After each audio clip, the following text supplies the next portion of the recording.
Hoy quiero hablar, hermanos, sobre la necesidad y propósito de los dones. Necesidad y propósito de los dones. Si hablamos de la necesidad, ya usted sabe lo que la palabra le permite entender en su mente.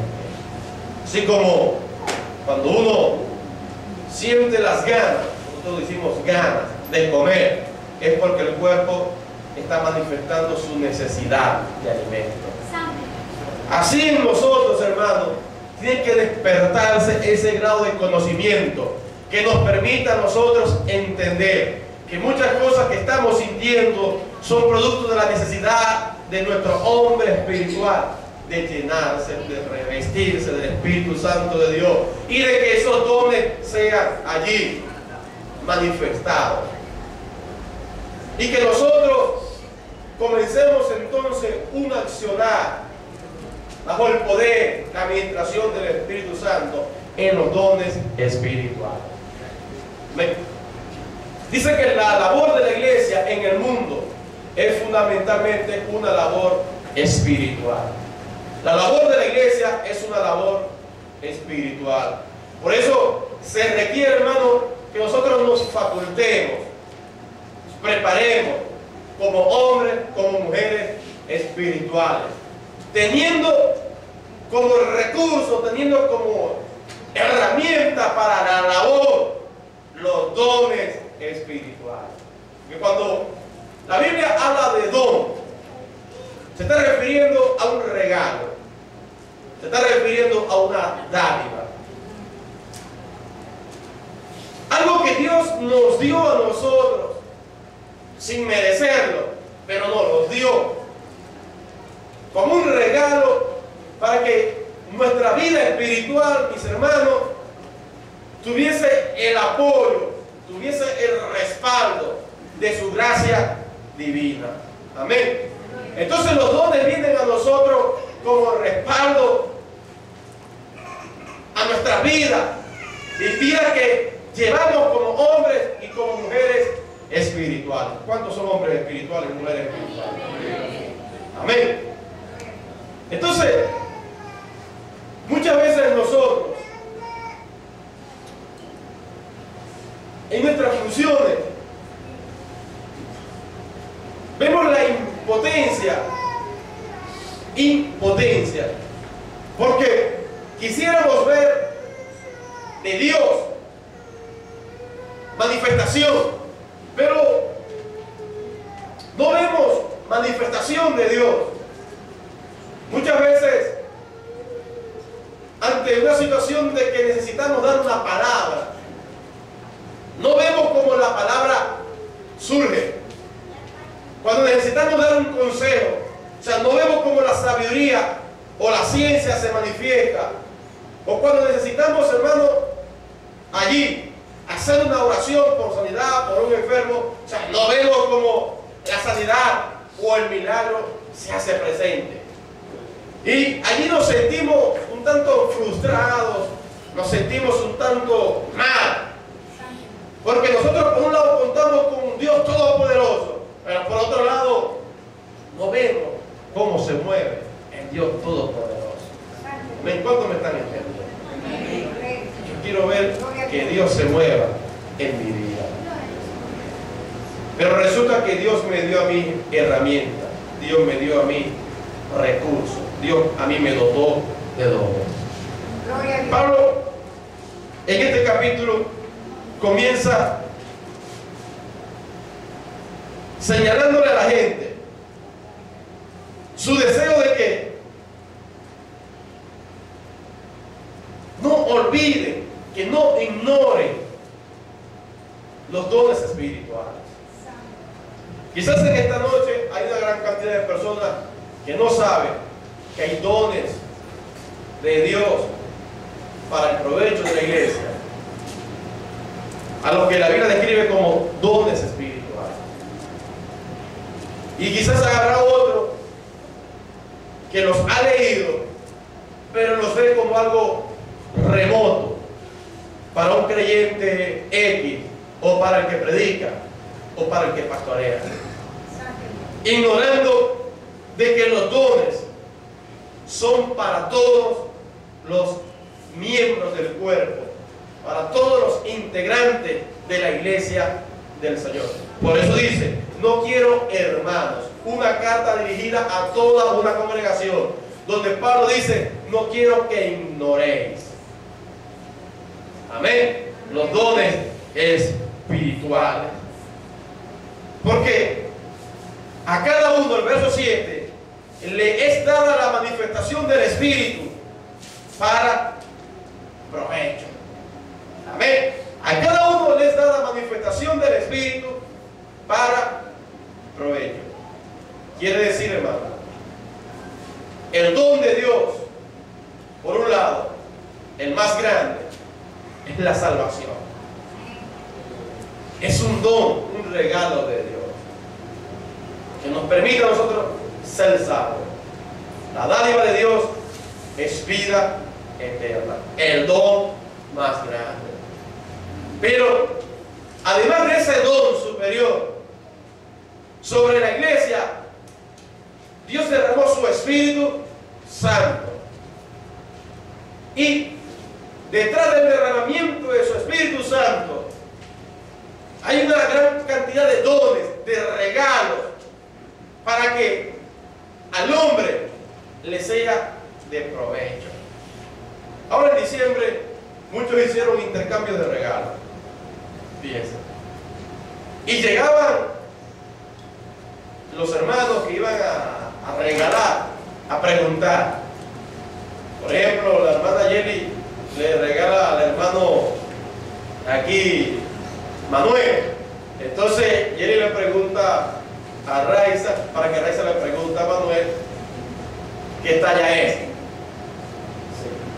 ¿Qué talla es?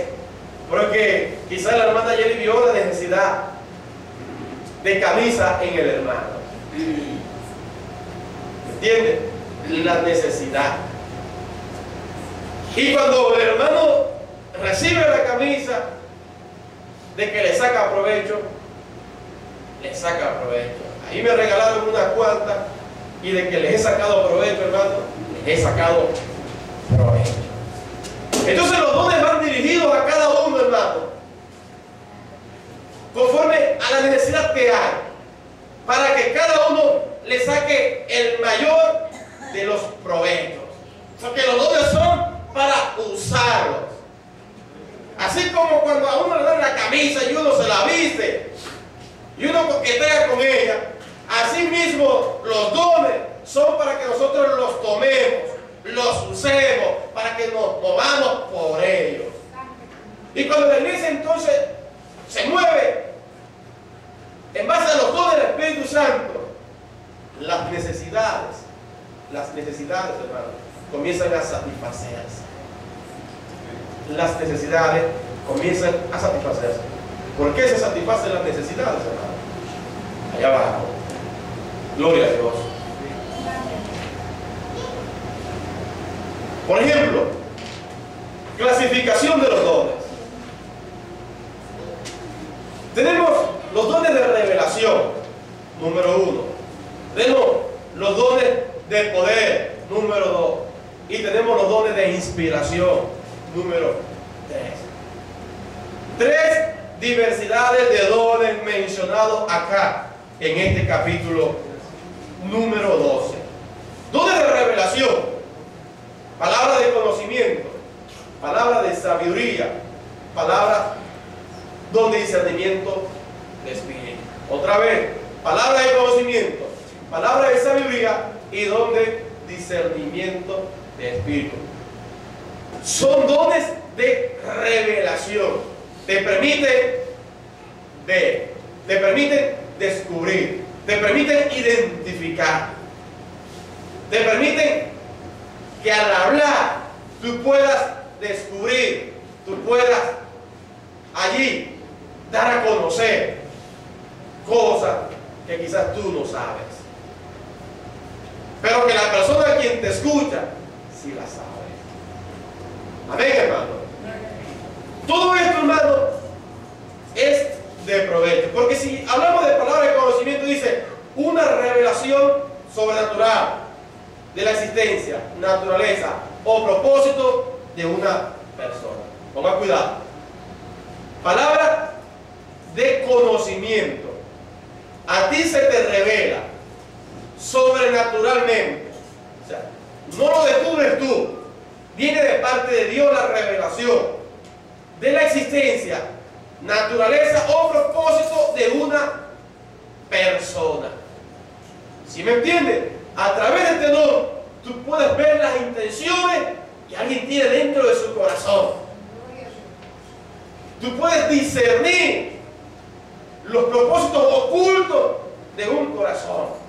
Por eso vemos el provecho y vemos la necesidad que tiene la iglesia de que estas cosas o estos dones se muevan entre nosotros. Porque por un lado, quien tiene propósitos ocultos, hermano, ante los dones de revelación, se les manifiesta. Por ejemplo, palabra de sabiduría. Dice revelación sobrenatural de la sabiduría y propósitos de Dios.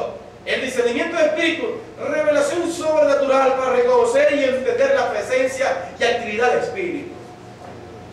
¿Está entendiendo? La necesidad que nosotros tenemos.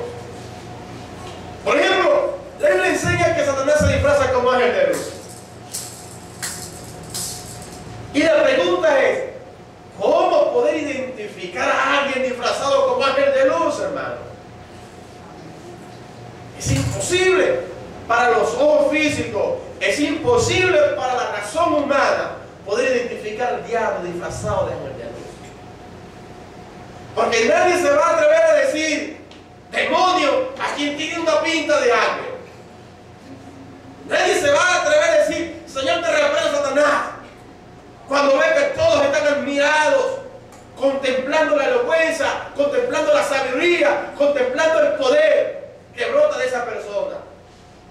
Por eso es necesaria la intervención de lo sobrenatural, para que nosotros podamos recibir revelación de los propósitos y de las intenciones de esa persona que está allí disfrazada de ángel de luz. Entonces allí descubrimos que nos hace falta, hermano, nos hacen falta la manifestación de los dones del Señor. Muchas veces en las iglesias se filtran falsos hermanos, se filtran. Yo he conocido una gran cantidad de personas que se han metido en la iglesia enamorados. Y como el samuro, destinaron largo rato a comer piedritas como la palomita. Pero como no había discernimiento, no había revelación, o sea, no había esa palabra de conocimiento, hermano. Los propósitos y las intenciones de ese corazón, de esa persona, el espíritu que había en esa persona no se pudo descubrir. Y esa persona terminó haciéndole daño a una hermanita de la iglesia. ¿Sí me entienden? Por eso es que nos es de provecho la manifestación de los dones en la iglesia. Dentro de los dones, además de los de revelación, hermano, encontramos los de poder. Dones de poder. Fe, milagros y sanidades. Don de fe, don de milagros y don de sanidad. Qué maravilloso es esto. Dice, fe es la confianza sobrenatural en Dios para todos aquellos problemas y necesidades que requieran una solución sobrenatural. Se lo vuelvo a repetir, mis hermanos. Fe es la confianza sobrenatural en Dios para todos aquellos problemas y necesidades que requieran una solución sobrenatural. Nos hace falta este tipo de fe. Ahora más adelante vamos a estudiar los tipos de fe. Milagros, intervención sobrenatural del poder de Dios, mediante el cual las leyes naturales son controladas, alteradas y suspendidas. Fíjense esta palabra, hermano. Milagro, intervención sobrenatural de Dios, mediante el cual las leyes naturales son controladas, alteradas y suspendidas. ¿Cómo opera un milagro? Usted se recuerda a aquel rey que le dijeron, ¿cuántos días de vida? 15 días. 15 días le profetizaron. Pero el hombre se arrepintió. El profeta se regresó. Y allí hubo un milagro con el tiempo. ¿Sí recuerda? Hubo un milagro con el tiempo, porque el tiempo retrocedió. Amén. Y el hombre pudo vivir 15 años más. ¿Usted recuerda a Josué cuando peleaba? Que dijo, sol y luna detente. Amén. Se fue a leer la Biblia, hermano. Sol y luna detente. Dice que el tiempo se detuvo. O sea, los milagros alteran el curso normal de la naturaleza. Los milagros detienen el curso normal de las cosas. ¿Cómo se detuvo el tiempo? Si no es el sol, si no es la luna, sino que es la tierra la que gira alrededor del sol. Bueno, quizás Josué no sabía ni de ciencia, ni sabía de nada que tenga que ver con el espacio. Él veía el sol y él veía la luna, más nada, moverse, porque veía la luna por aquí y veía el sol por allá. Y él dijo, bueno, sol, detente ahí y ahí no te vas a mover. Y para que el sol se detuviera tuvo que detenerse la tierra. ¿Sí me entienden? La tierra tuvo que detenerse. Cuando la tierra se detiene, los demás astros quedan en su mismo lugar. Cuando un milagro en el cuerpo sucede de alguien que está allí destinado a morir del cáncer, lo normal es que el cáncer acabe la vida. Pero la manifestación del milagro altera el curso de una enfermedad. Lo torna nuevamente, hermano, saludable al ser humano. Amén. Entonces, ¿dónde de poder? Sanidad de milagro y fe. Dones de inspiración, profecía, lenguas e interpretación.